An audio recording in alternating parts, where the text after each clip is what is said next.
Hi, everybody. Meteorologist Joe Chaffee. Welcome to the Joe Chaffee Weather Show. It is the 1st of October, 2019, 7 o'clock Eastern Time.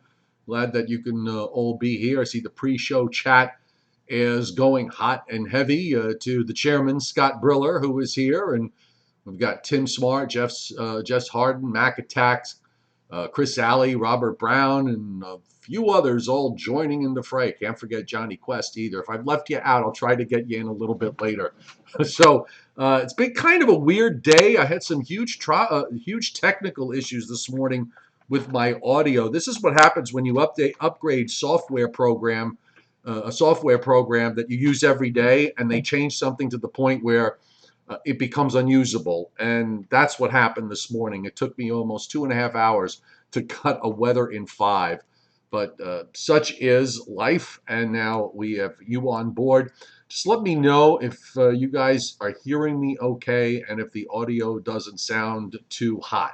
In other words, you're not hearing a lot of static. It sounds if it sounds decent or like it usually does, then I would consider it a victory after what I went through this morning. So, quick reminder off the top, updated version of the free weather app. If you haven't downloaded it already, do so by all means. For one thing, it's free. It's on Google Play and on the App Store. Thanks, Robert Brown.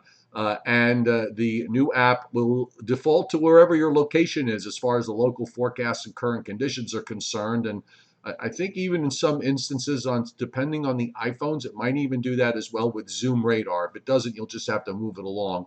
And then again, just make sure you got the latest version. If you don't have it, just go to Google Play or go to the App Store and search Meteorologist Joe Chaffee. Okay, so we've got Lorenzo, or as I've been referring to Lorenzo as Lorenzo the pattern breaker, because Lorenzo is really getting this whole process underway of changing the weather pattern across the Northern Hemisphere. And we're going to be seeing that. I think I did see a comment this morning from someone mentioning the butterfly effect. A butterfly flaps its wings and something happens somewhere on the other side of the world. It's kind of like that in how Lorenzo is basically disrupting the upper flow that's been kind of locked in for a few months now. And it's going to it's going to disrupt it, and we're going to see a series of changes. I think the one change that you're going to see right off the bat is the flattening of this ridge in the eastern part of the United States that covers the southeast and Gulf states and has created some very dry conditions, let alone the day in and day out 90 plus heat that has been going on in the southern mid-Atlantic down through the southeastern states and into the Gulf states. That's going to come to an end. The heat part of this. And then we are also going to, I think, start to see more opportunities for rain going forward, and that this dry pattern overall has probably reached its peak, and we're going to start to see more and more in the way of weather fronts that actually produce some weather with them.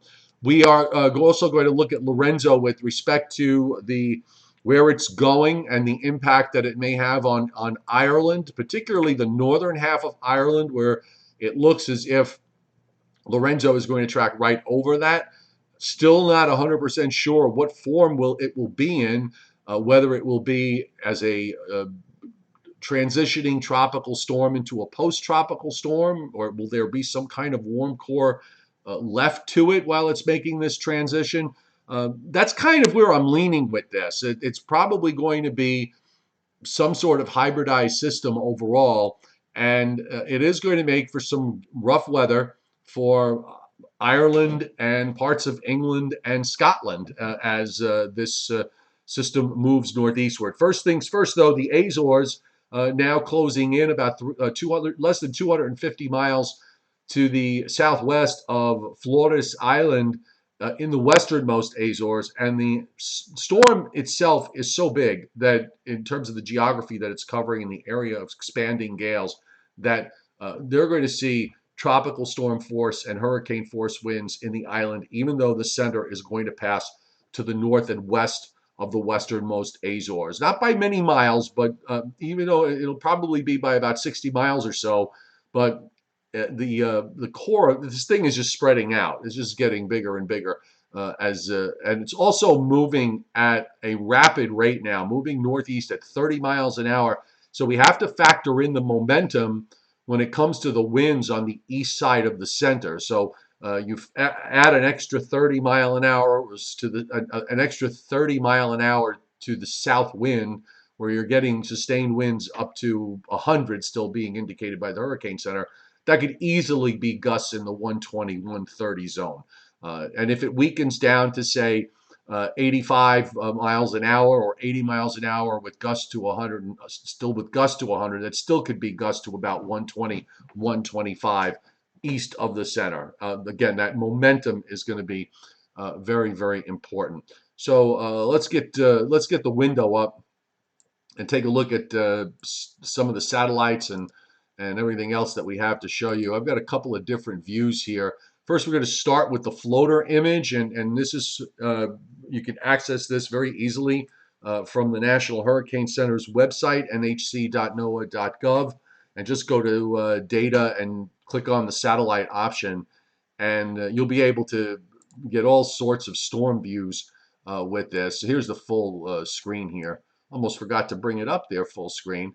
What's good about the floater is you could actually not only see the floater, but at least you don't have to go to a separate page to get some minimal details with regards to the system, because they have it listed there right to on the left-hand side off the last advisory.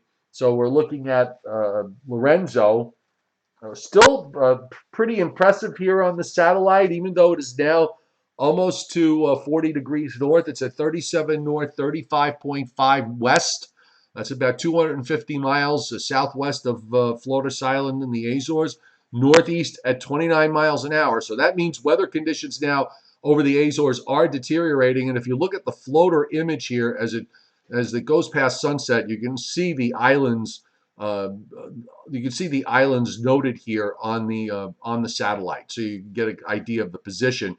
And the westernmost island, where where the center of the hurricane is, if you just draw a straight line, it looks like it'll be about a 70 mile pass, 75 miles to the northwest of Flores Island. But that whole east side is just they're getting, that's where all the big winds are going to be. Very impressive looking still on the satellite, even though it's starting to move up into progressively colder waters. 960 millibars on the lowest pressure that the Hurricane Center has figured out based on the satellite estimates. Now here's how it looks. This is from also from ssd.noaa.gov, and it's the European satellite view. Unfortunately, with these, you can only get 6-hour pictures every 6 hours, so they're kind of hard to loop. You've got 4 frames a day, so you put a 3-day loop in, everything looks like it's jumping around, so it's not really all that useful. But at least from the enhanced view, you see where the storm is with reference to Portugal. I mean, it's not that far. It's only about 1,500 miles out to the west of Portugal, and you can see where Ireland and England are. If you go up toward the center left of the satellite picture, you can see Ireland, and you see England and Scotland. And of course, you can also see France and Spain. So you gain a pretty good perspective. And on the other side, on the upper left, on the far upper left, you see Newfoundland, and the that looks like that is and Nova Scotia just kind of sitting there right on the edge. It's a curved look here on the satellite. The enhanced view is pretty impressive. The canopy is still very large. Just the core is still pretty well defined, although it seems to be tilting now a little bit more to the west side. There's not a whole lot going on east of the center. So we might be starting to see a little bit of the non-tropical jet stream influence getting involved here, and you're going to see this thing sort of gradually transition over into what is referred to as either post-tropical, or as what we used to call them, extratropical systems. Now, the Hurricane Center has put up their forecast, which really essentially remains unchanged. You see the track to the northeast. They went to this really tight map view, which is very good. They expect this to make a full transition to post-tropical by tomorrow evening, where they still have it as a post-tropical hurricane, quote unquote. So sustained winds will be 75 miles an hour or higher. at 8 p.m. on Wednesday and 8 a.m. on Thursday. So that, by the way, is I believe that is Eastern time that they're showing here when they show showing the map. I just want to I should let me double check that. I just want to make sure. So this was the 2 p.m. position. So that's the Atlantic Standard Time position. All right. Here's the new view, and the forecast actually from the Hurricane Center on the 5 o'clock was actually shifted a bit further to the south, making that post-tropical transition by 2 a.m. Atlantic Standard Time Thursday. So weather conditions in Ireland are going to be deteriorating during the day on Thursday, and then Thursday night into Friday, we're going to see that center move through Northern Ireland and then into impacting Wales and southern England. Now, it is going to start to weaken once it makes the crossover of the Irish Sea and gets to the other side. In the meantime, you see the hurricane warnings that are up for the Azores, and they cover all of the islands. So they're either going to you're either going to see gales here or hurricane force winds as weather conditions are rapidly deteriorating now, and then they should be improving tomorrow morning as the storm is starting to pull away to the northeast and accelerating. So Azores, then kind of a day break, and then next stop looks like Ireland, and then into Wales and southern England. It's going to be a very, very tight, wound up system. Let me just give you two sites to maybe just make a note of if you're interested. I also think it really is interesting, and I've said this many times, when you look at the weather the websites, the weather websites in Europe and in the UK and in Ireland, and you see what's available, and then you look at what's available on our side on the National Weather Service, and there's no comparison here.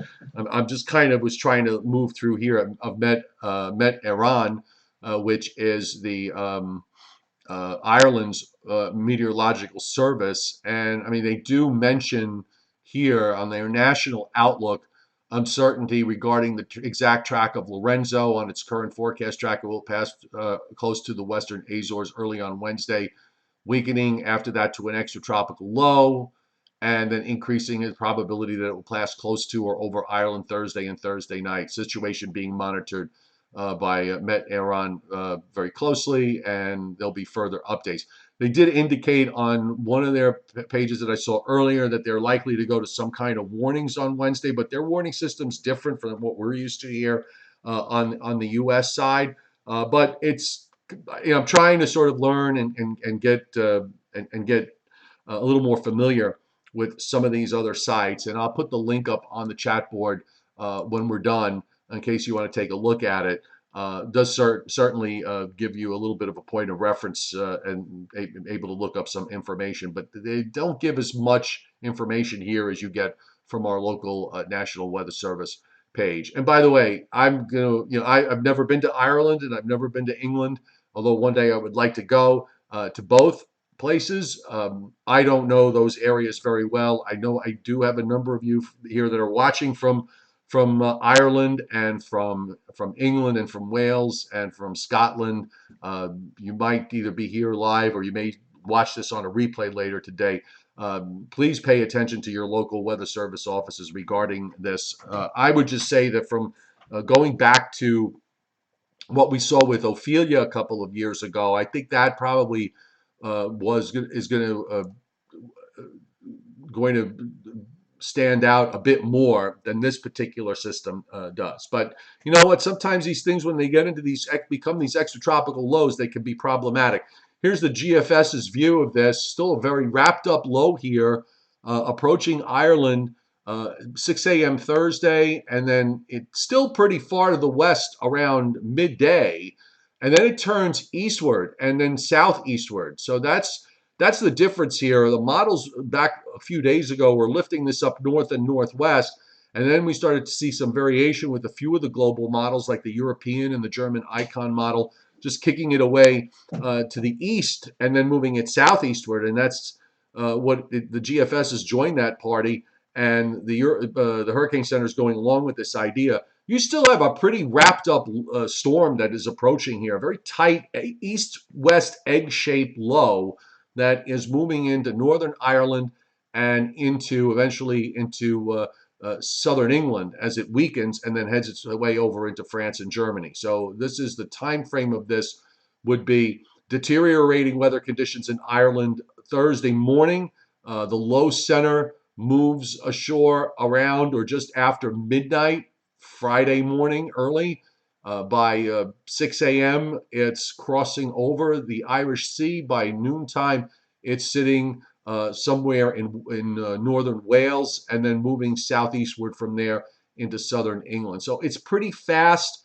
I'm thinking you'll probably get some heavy rain out of this, but I don't know if it's going to be substantial enough to cause some serious flooding of any kind. I would think that one issue might be for the west coast, because if you look at the isobars here, you do have a pretty strong fetch of winds that are coming in from the west and west southwest into the west coast of Ireland. I'm not familiar with the topography there and in terms of the elevation, so I can't really comment about regards to tidal flooding and coastal flooding. I just don't know how it works. So I think your sources like Met Eireann, I'm trying to pronounce it correctly, would certainly should be able to indicate what the issues are going to be with regards to this system's approach. So we get through this, we get out of the way, get this out of the way, and then weather conditions should improve pretty quickly. This is in and out in about 24 hours time, and that's it. So we'll be done after that. Okay, let's come back to the eastern part of the United States. Well, before we do that, I just want to just kind of set the table for down the road. I'm going to bring the upper air in because we've been talking about, I've been describing Lorenzo as Lorenzo the pattern buster. And that's really what it's doing here. If you watch the upper low feature that is Lorenzo, is right here. Again, this is at 8 a.m. Eastern time Thursday morning. So this is lunchtime on Thursday. You've got this deep trough that's out further to the east into Europe.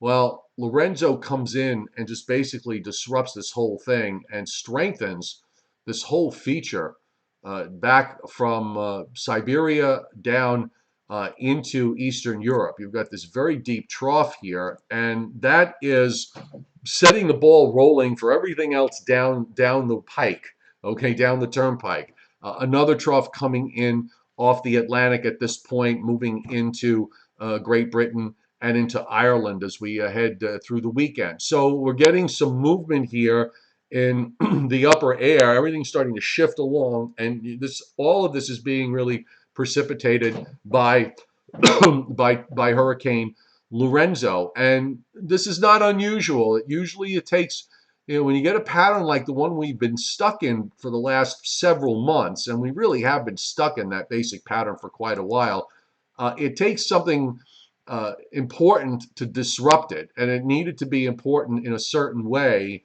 where it just kind of starts getting the ball rolling. It creates a new gear and it gets in place and starts the ball rolling for some big changes. And I think that's what we saw. That's what we're seeing here with respect to Lorenzo.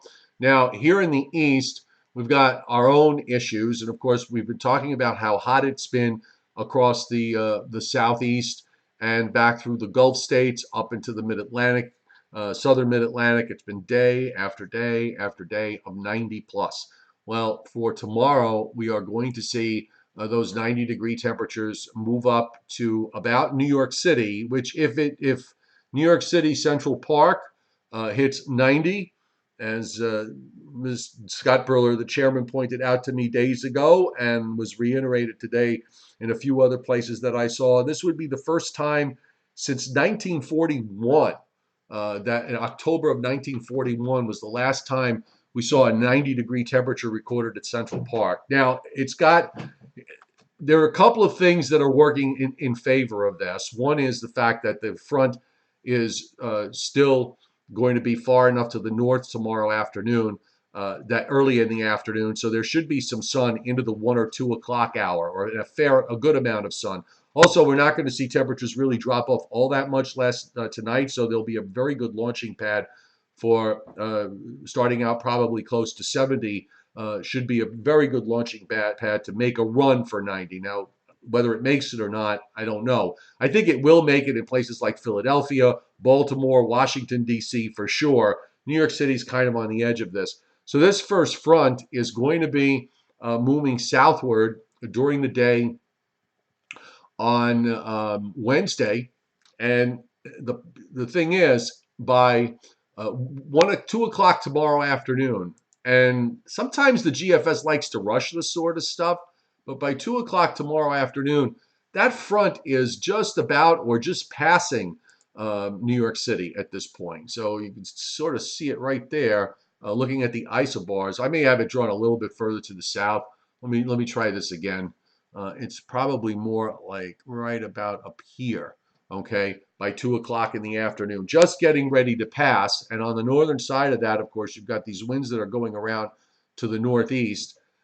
Also, pay attention. We've got another low that's coming out of Colorado, and it's producing rains here from eastern Montana and down through the Dakotas into Kansas. A little area of heavy rain in that mix, a bit of a warm front. So we're going to have to wait for that low to go by late Thursday into Thursday night. That's going to bring down the cool air that we're seeing all up through this area, this big high that is up north of Lake Superior and Minnesota.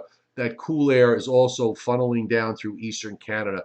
That push is going to come in after that second system goes by, and that it will do. So big changes in temperatures on Thursday. There will be about a 30-degree drop in temperatures, and the boundary of the frontal boundary, interestingly enough, on this late day run has pushed a little bit further to the south. So we may actually see temperatures that are going to be on the cool side here, quite cool in the low and mid 60s in many areas from, say, central New Jersey on up into southern New England. And in fact, just inland of the coast, you start going up into the Hudson Valley and into northern Connecticut. It may only be in the 50s on Thursday. That low goes by. Cold front finally gets through here early by Friday morning. It's not only through off the coast of southern New England, but if you want to follow it along, it's actually moving through northern Georgia. I have it a little bit further south than it probably will be. It'll be a little bit further north than that, but it is cutting through Georgia and South Carolina. So we are going to see that cool, dry air, at least some of it, as shallow as it might be, some of it is going to make it down into places that keep hitting 95, 96, 97 day in and day out. And that'll carry us into the weekend. So we are going from the potential for record high temperatures in my area, eastern Pennsylvania to southern New England on Wednesday, to and northeast, say from Maryland on the south side. So we're going to go from record highs to the potential for the possibility of maybe even some frost in interior upstate New York and through a good chunk of New England Friday night into Saturday morning. This high builds down quite nicely Friday night into Saturday morning, and it's in a position where we normally see, when you have a northerly wind like this, this is how you get some pretty cool temperatures to advance further south than they otherwise would. The frontal boundary is kind of stuck there through Georgia and central Tennessee. There's not a whole lot of rain with this stalled frontal boundary. But the good news, in my view, is we are going to see yet another system approach for Sunday night and Monday. And I think this one has potential to produce more widespread rains. If you look at this, this is for Monday evening with yet another cold front coming through in the east. You've got a boundary here with a fair amount of rain and a few embedded areas of heavy rain. It's a narrow band, but nonetheless, it does cover a large portion of geography from Louisiana northeastward, and you're talking about a lot of areas. You get into Alabama and northern Georgia that haven't seen much rain. So this might be the first really solid chance for rain here early next week for that part of the U.S. And in the meantime, also we'll get into some rain here Monday night, and the late afternoon model run is kind of holding this front up and stalling it. which might mean for some more rain. I haven't really looked too closely at this yet in terms of the possibility, so I think we'll touch on this tomorrow. But if the front does slow down and stall because of whatever's going on in the upper atmosphere, then we could wind up with a chilly rain for a few days and make up for some of the really dry weather we've had for the past 3 or 4 weeks. And then notice yet another front, and each one of these fronts brings down a chilly air mass behind it. There is no sign of an upper high building in the southeast again, so there's no real return to what we're setting up for tomorrow as far as heat and humidity are concerned. Here's the upper air. Let me get rid of this, and we'll go to the North Atlantic view. So here we go. So here's our upper air right now. Here we are at Tuesday. It's pretty obvious. You got, this big ridge just sitting right through here. That deep trough finally coming out of the west. You have a flow from Canada that is moving through southeastern Canada, but we're on the edge right here of that heat and humidity that's bulging northward, and we're going to participate in that on Wednesday. But if you watch going forward through the rest of the week, that ridge flattens out. Of course, Lorenzo, you can see it there on the right, going through the Azores and then on its way out of the picture here. But at least in the east, you've got this strengthening trough and deep storm east of Newfoundland. So that drives a pretty solid flow here late this week and into this weekend, coming down from Canada and into the northeast. Another trough comes into southwest Canada.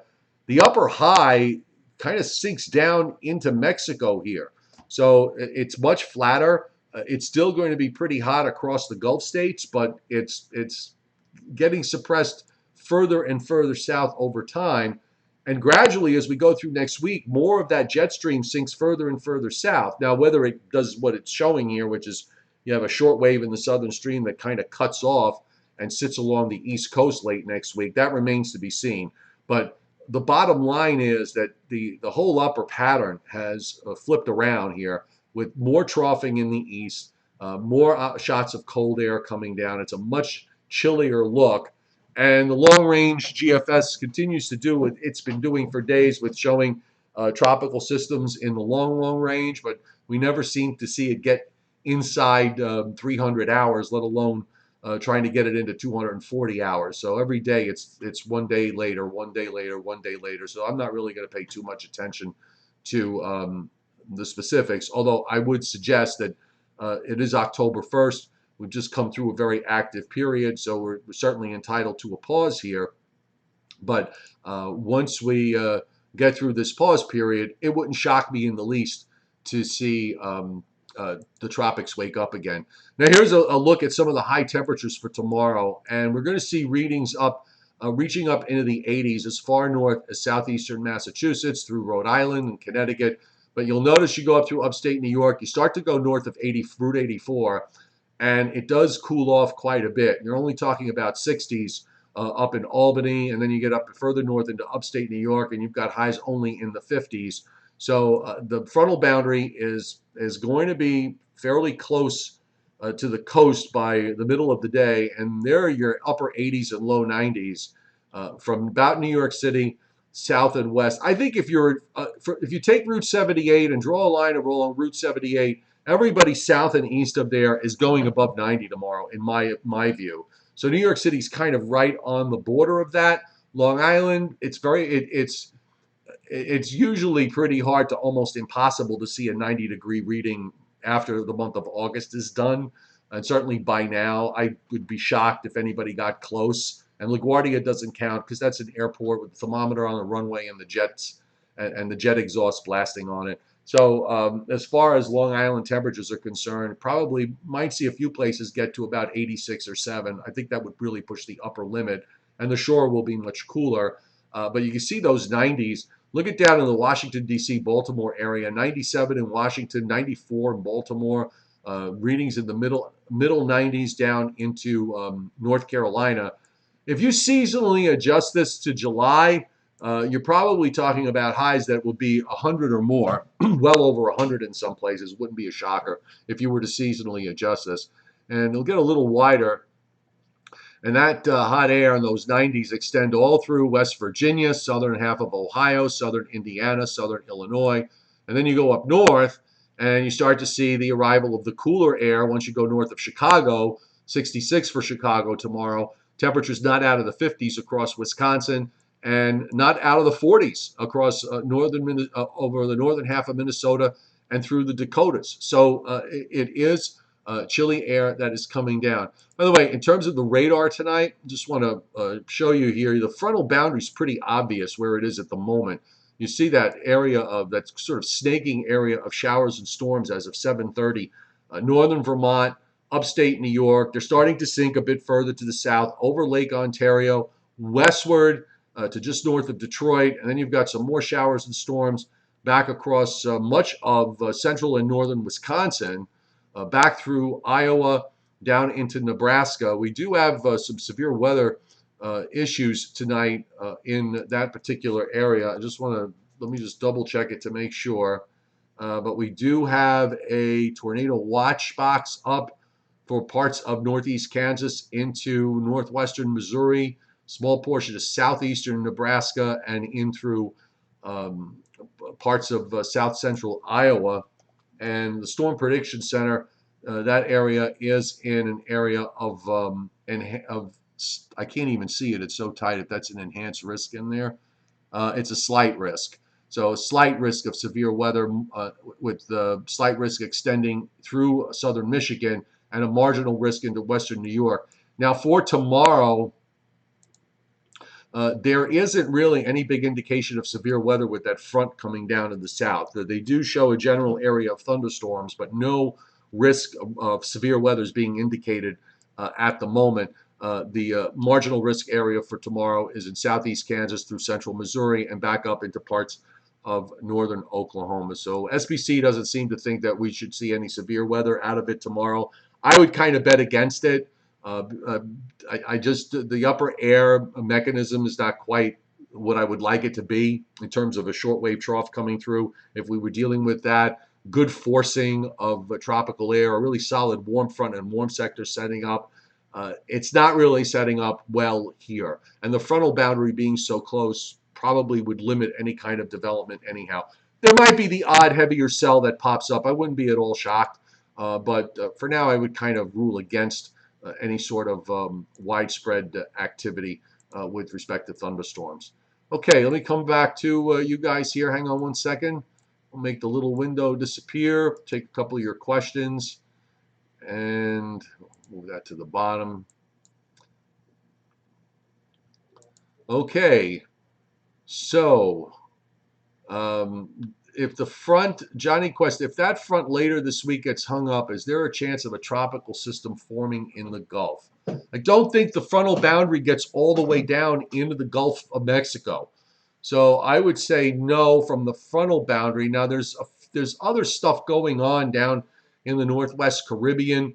There's some disturbed weather that the Hurricane Center mentions on their outlook, not showing any high probability of development, though, 10%. I think we're in kind of a quiet period right now before something tries to get going. K-Nate, MRGL, it means marginal risk. So we're talking about a less than 2%. When it's a marginal risk, they regard that as a 2% probability of thunderstorms being severe in that given area. Now, when you say, okay, 2% is a really small number. So what they basically say is if you draw an area of marginal risk, you have, say, 100 thunderstorms that you can identify, 100 different cells. 2 of those cells would be severe. Now, if you have a slight risk, now you're talking 15 cells, all right, out of 100. That's a bit more. So 15, the number sounds kind of low, but in reality it isn't. So if you've got a slight risk, you probably should pay a little bit of attention to it. Marginal risk means it's an isolated severe thunderstorm, so it's basically a dice roll if you wind up getting anything out of that. All right, can you give me the link on the European sites? Okay, sure. Daniel Fitzsimmons, hang on one second. I've got two of them up here. I'll put them up on the board. This is for France, Meteo France, and when it comes up, it'll probably come up untranslated, but you can, of course, use the hit the translator button, and you'll be able to get an English version. And then we have Met Eireann, which I will put up here for you as well. So there we go. Oh, Mark Glatfelter, good question. The frost risk this weekend. So let's go back. Let me go back to the forecast map. We'll pull up the minimum temperatures.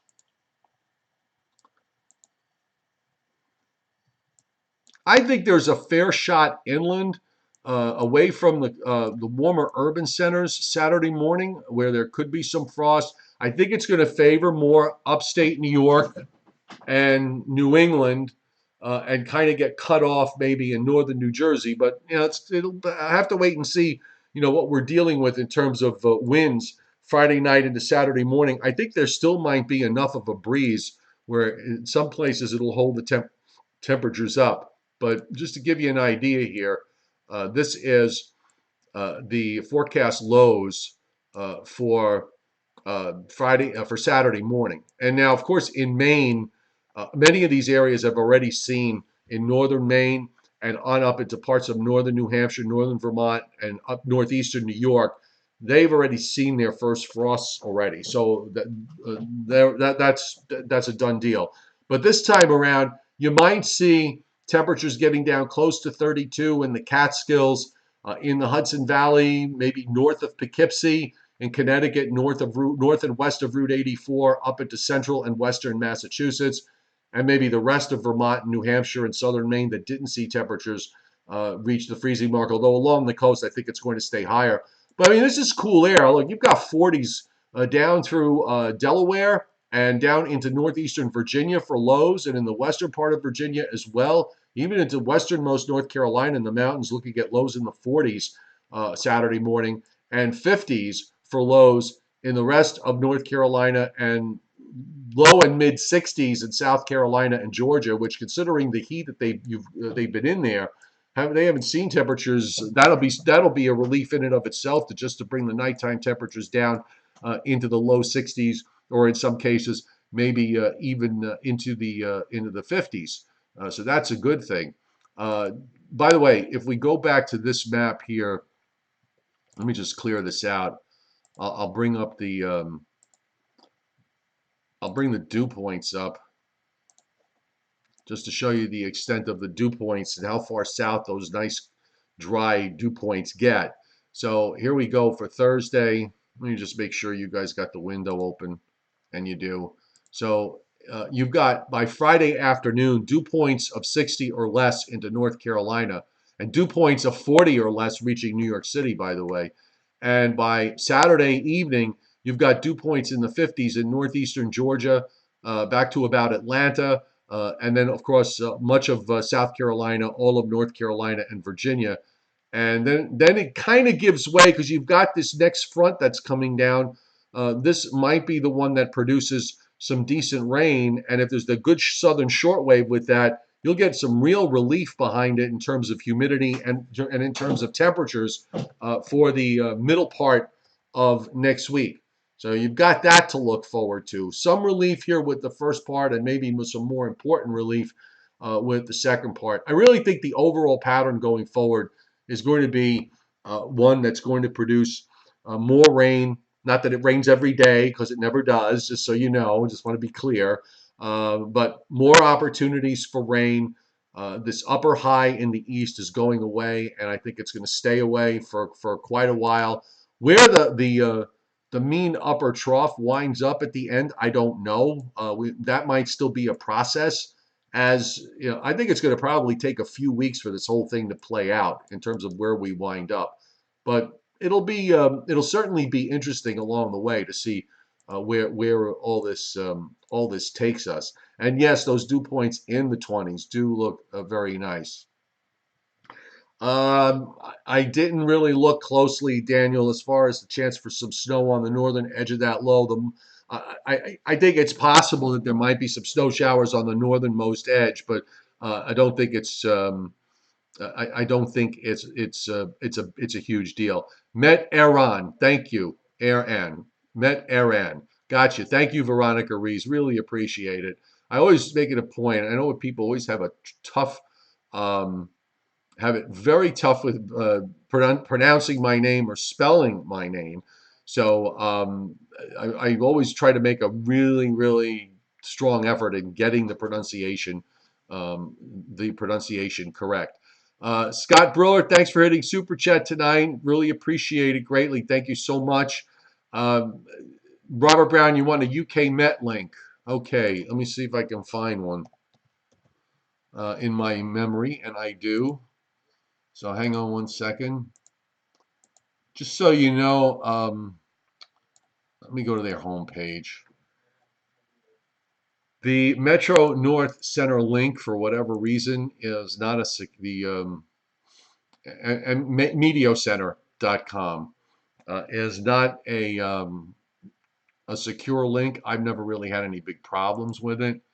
Um, it's the UQAM Weather Center. So I'm not sure if this is the actual UK Met site or not, but just wanted to at least give you that particular heads up. So give me one second here. So here's the links that I have. Here's one, and you can see the UK Met model on this site. And let me see if I can find another one for you. UK Met office. They do have a Twitter apparently. Okay, here we go. And this is a secure link. So here we have it. There we go. Oh, Mr. Scott, yes, your Siberian snow cover. Okay, let me see. Let me see if I can bring that up. I told you I would try to remember, and I don't always do. Oh, great. So when you Google Siberian snow cover, you get you get car covers for snow and ice. Nice. Uh, Hang on, I will find it because we are at the first. All right, here we go. Let's see if they're working because sometimes this site works and sometimes it doesn't. Okay. All right, so I do have something. So here we are at October 1st. So here's the deal with the Siberian snow cover stuff, folks. Uh, you're looking at the rate of snow cover growth across Siberia in toward Eastern Europe over the next month. So it's how fast it grows uh, throughout this region. And the idea is that when you have years where the snowfall growth rate is quick, is at the top of the charts, that's supposed to be bullish for a cold and snowy winter in the eastern part of the United States. That indicator worked for quite a while up until about a few years ago when everybody caught on to it, and then it stopped working, which is usually how things work in the weather world. When you find something that you think is a magic bullet, it'll suddenly stop working the minute you begin to tell everybody that you're using it, okay? So that there's maximum embarrassment. But this is what it looks like now of actual snow cover in Siberia, and it really isn't very much at the moment. But that doesn't really mean very much at this point because we're at October 1st and usually there isn't much going on. And just for comparison's sake, when you look at the snow cover growth so far in the U.S. and up into Canada, and of course we just had that whole monumental event in northwestern Montana. So obviously that's where you're seeing snow that's on the ground and in through southern Canada. But you notice you go up a little further north into north central and northwestern Canada at the moment, there really isn't much there. And if we I try to get it a little bit further, let's go up to Alaska and you could see the eastern extent of Siberia here. So in terms of what we're seeing in Siberia, just to kind of put it in perspective, I really don't think it's anything worse than average for October 1st. If we come back to this on October 15th and see what we're seeing now, then that would be probably considered to be a below average snowfall growth. So in the next couple of weeks, we're likely to see this pick up to an extent. And if we want to get a little bit of a clue from this, we can take a look at the what the GFS has to say over the next 16 days.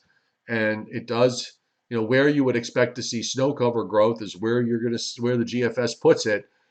Some action down through the northern and central Rockies and through the Wasatch as well.